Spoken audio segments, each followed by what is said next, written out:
Welcome everyone to an introductory video on delta zones. Before we delve into the explanations, I would like you all to first understand how markets work and how prices are delivered in every asset class of the financial markets. To do this, we must understand liquidity and its importance in the financial markets. Liquidity refers to an asset's ability to be bought and sold without creating a major impact on its price. An asset has a high level of liquidity when it can be bought or sold easily, and there is a significant amount of trading activity. The importance of liquidity in trading is clear, as it is a key factor in making a trade profitable. Greater liquidity in a financial market enables easier transaction flow and makes pricing more competitive.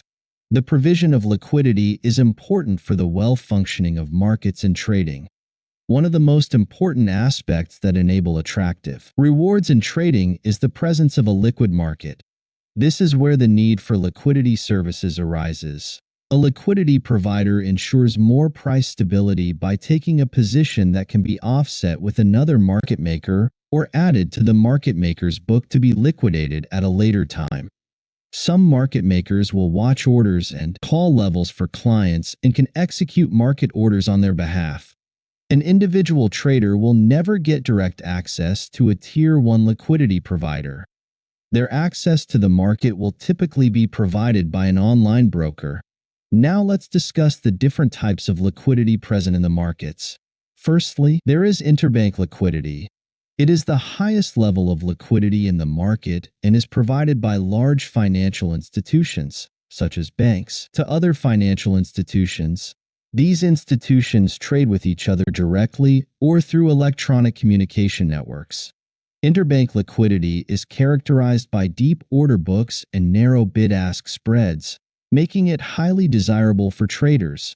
However, this level of liquidity is typically only accessible to institutional traders and high-net-worth individuals.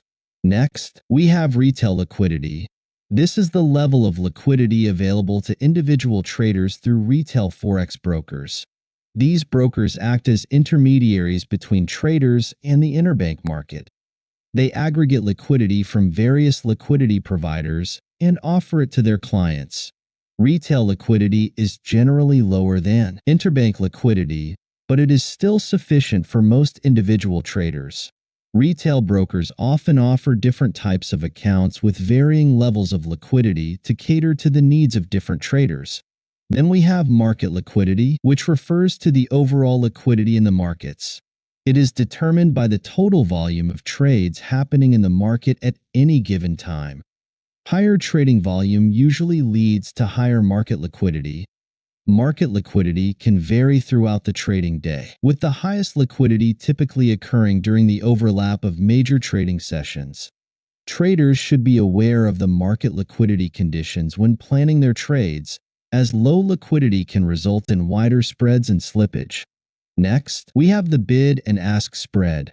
This is the difference between the highest price at which a buyer is willing to buy, the bid price, and the lowest price at which a seller is willing to sell, the ask price. It represents the cost of trading and is one of the key components of liquidity. Tight spreads indicate high liquidity, while wider spreads suggest lower liquidity. The bid-ask spread can vary between different assets and different trading sessions. Next, we look into slippage. Slippage occurs when the execution of a trade happens at a different price than expected. It can occur in both high and low liquidity conditions, but is more common in low liquidity situations. Slippage can be positive or negative, resulting in either better or worse execution prices for traders.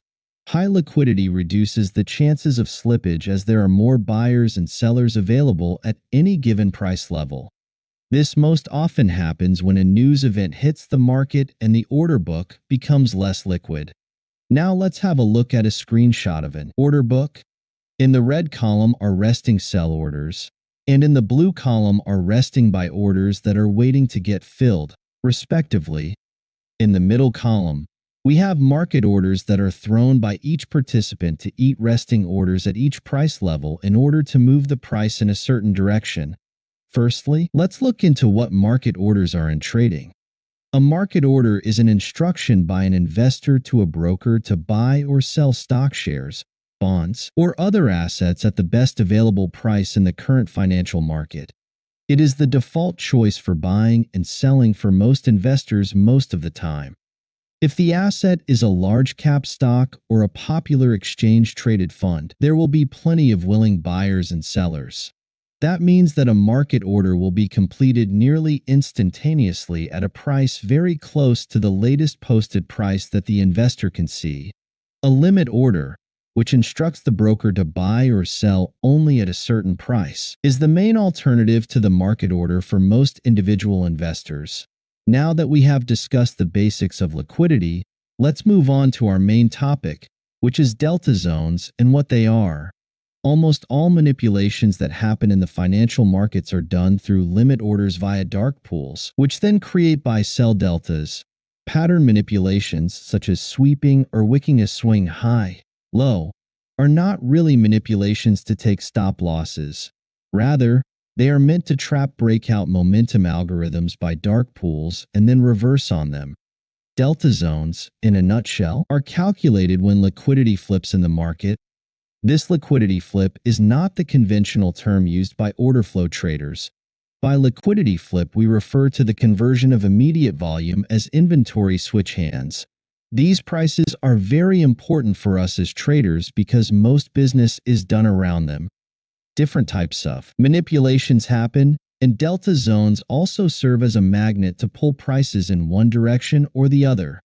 Sell and buy delta is a price point where dark pools generated a new set of liquidity by taking out stop orders and old inventory.